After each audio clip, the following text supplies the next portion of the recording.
Hi guys, I know it's been a while, but we are continuing with Katawa Shoujo. I'm very sorry for the big break between episodes. I've been very busy and very tired, as you do. And when we left off, we were about to find our room in the dormitories, so let's go. It takes more time than necessary to fish out the key I was given from my pocket. Room 119.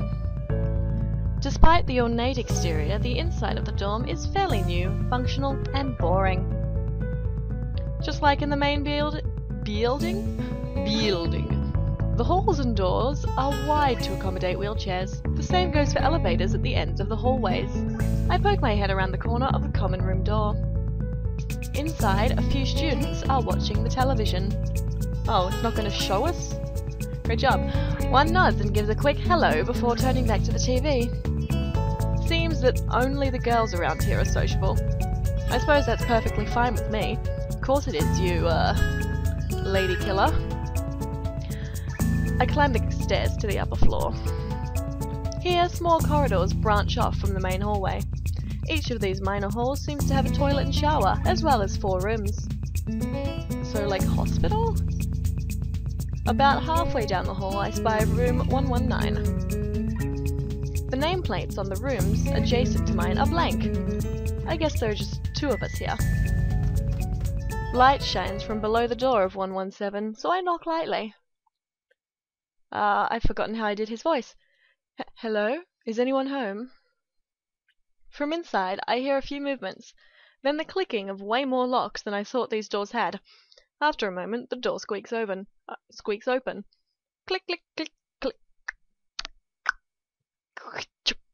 Squeak. Just adding some atmospheric. Oh, hey, look at this guy. A bespectacled boy is standing in the doorway. He's looking at me very intently through his extremely thick eyeglasses. What kind of voice would this guy have? Who is it? Blind? No, at least not completely. Why would he have eyeglasses if he was? He leans closer to me until our noses are almost touching. His breath stinks of garlic. Sexy.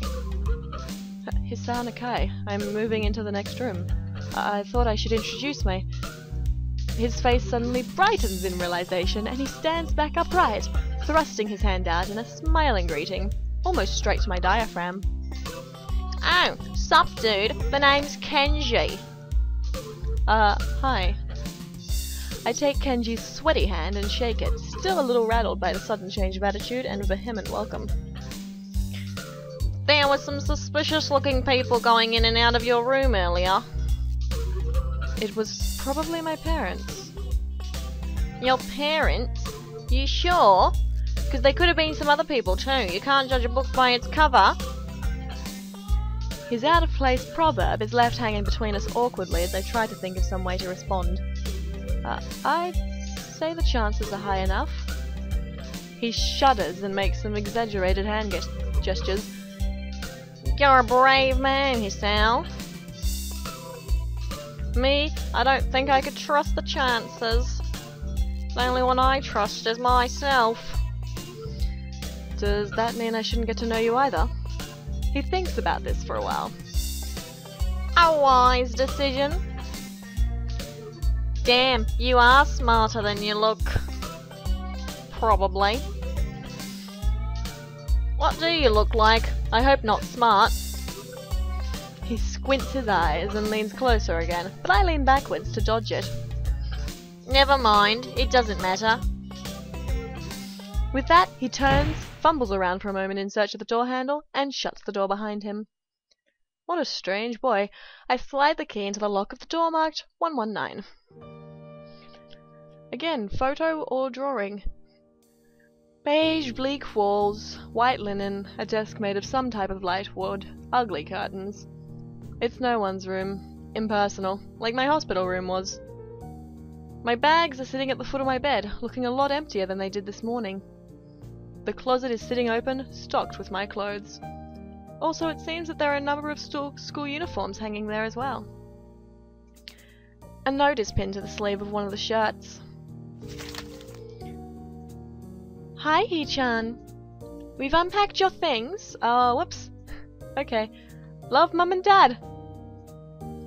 I kind of hoped I would have. Then there would be something to do. It's still too early. I put the note down on the desktop and lie down on the bed, feeling drained. Lying there makes me want to read something, but I have nothing with me. I wonder if the hospital conditioned me for wanting to read whenever I have nothing to do.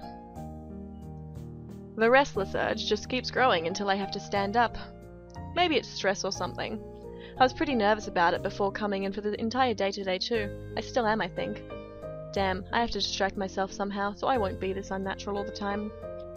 Tomorrow I'll go borrow some books from the library. Yeah, I'll do that. But for now... we're poppin' pills! The bottles of medications neatly arranged on my night table catch my eye. I pick one up and shake it just to hear the contents rattle inside, and then read the glued-on pharmacy label. Hisa Nakai. 2 tablets daily to stay alive. That's not, threatening at all. It doesn't really say that, but it could just as well. It's kinda twisted, having your life depend on chemicals like this. I resent it a little, but what choice do I have? With a sigh, I begin my new daily ritual of taking the right number of pills from each bottle, being careful to check the correct dosages. I lie down again, feeling hollow and uncertain, and after that I keep staring at the blank, unfamiliar ceiling for a long time. It doesn't start looking any more familiar, not even after darkness falls and long shadows draw across my room like fingers. The sheets feel slightly uncomfortable, warm and nest-like against the chill that passes for room temperature here. Soon the lighter shade of darkness that is the ceiling looks like every ceiling does at night, and it becomes the only thing I recognize anymore. The whiter shade of pale. The night beckons me to sleep again, and I feel the coldness of unfamiliarity and fear creeping up my spine once again. I keep drifting further away from the world that I knew. Sleepy time.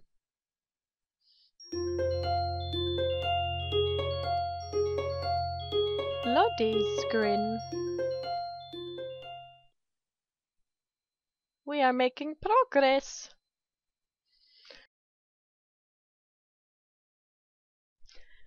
Solid morning light shimmers against the light grey ceiling. I'd forgotten to draw the curtains closed last night. This is my room, isn't it? My room? This is the 3rd room this year that I'm supposed to call mine. Various things around here remind me that indeed it's me who is supposed to be the one living here. My bags on the floor, my new school books on the desk, my numerous medications on the night table. I stare at the bottles for a moment, deliberating, until I open a bottle, shake out a pill, and pop out a tablet from a foil sheet. More poppin' pills. I down them with a chaser of water without thinking about the chemistry. My uniforms are in the closet. I slink out from under the sheets and stretch my back before dressing up. Putting on a new school uniform feels like dressing in someone else's clothes. The artificial smell of generic detergent invades my nose, but the feeling of fresh cloth against my back is a good one. A natural one. Did we sleep in our clothes? It feels like a school uniform, as it should. It's not much different from when I used to wear before. That goes for other things too. So far this place seems more or less like a normal school. Except for the people. I think back to my talk with Kenji yesterday, Misha's constant laughter, and Shizune's sweeping sign language gestures. Well, I've only met 3 students so far. Maybe they aren't that normal, but I'm sure others are. Or perhaps people like them are what passes for normal around here. Yeah, what does pass for normal around here? What do people do? I didn't see a lot of kids hanging out after class yesterday, so maybe there are clubs. I wonder if I should join one. All through class, the question remains on my mind, so I decide to ask Shizune about it when we split into groups. After all, she did say if I had anything I wanted to know, I should ask her. ...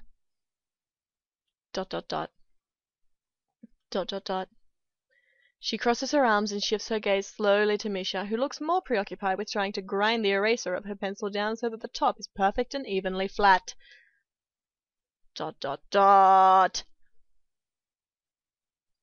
Oh god, what was her voice? All I remember is that it was annoying. Sorry, Chi-chan. Is there something you wanted from me? Oh, I see.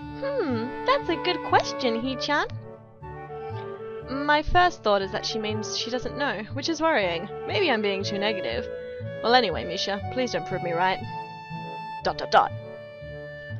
Oh, that's right. Everyone is encouraged to join a club. A lot of people do so because there isn't really anything else to do. There are also school events, like the festival coming up in a few days. Almost every student in the school tends to help out with it, doing whatever. So, you actually transferred in at a busy time. Maybe you can help out too. Sure. What's the festival about? Misha freezes. I don't know, Hee-chan. The truth is, it's a local event, and I'm not from this area, so... She starts signing desperately to Shizune, asking her to bail her out. Shizune adjusts her glasses at the end of an oddly grandiose flourish, and starts signing hard and heavy. ... Huh? Oh.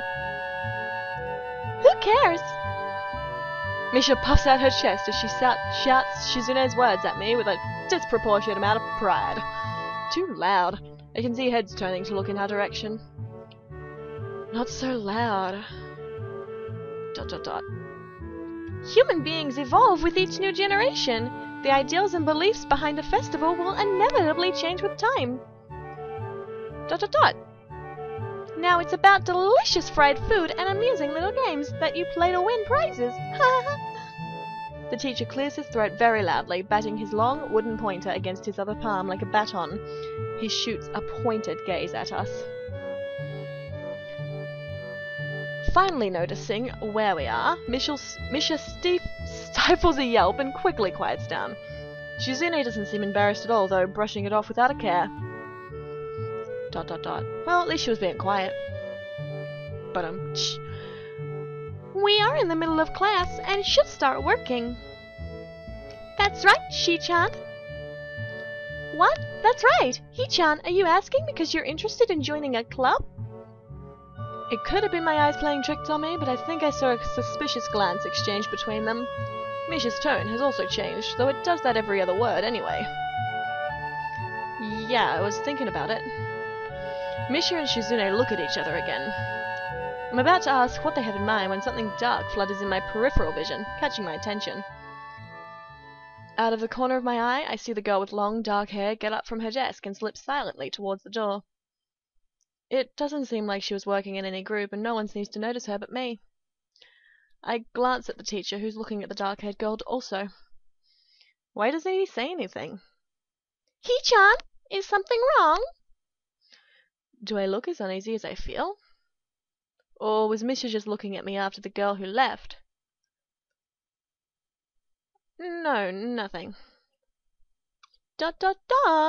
Happy dots. Okay. Well, like we were asking, you don't have any plans for lunch today, do you? I thought I would go to the library and pick up some books. Not really. Do you want to have lunch together then? Sure. ... Yay! Okay, Hee-chan. Perfect! The rest of the class passes uneventfully. The girl with the long hair never came back. Ain't that sad? Well, I guess I'll leave it there. Thank you for joining me. I, again, apologize about the long wait in between videos. Let me know what you'd like to see more of and, you know, what you enjoy. Leave a comment, leave a like, subscribe, whatever to see more. And I will see you next time, you sexy beasts. Watch my video, thanks for that. Now hit like and subscribe. Leave a comment if you want. If you're indifferent, leave one anyway.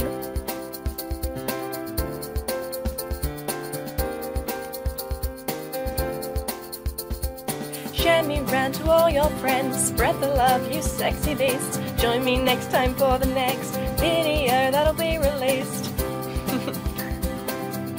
Hit like.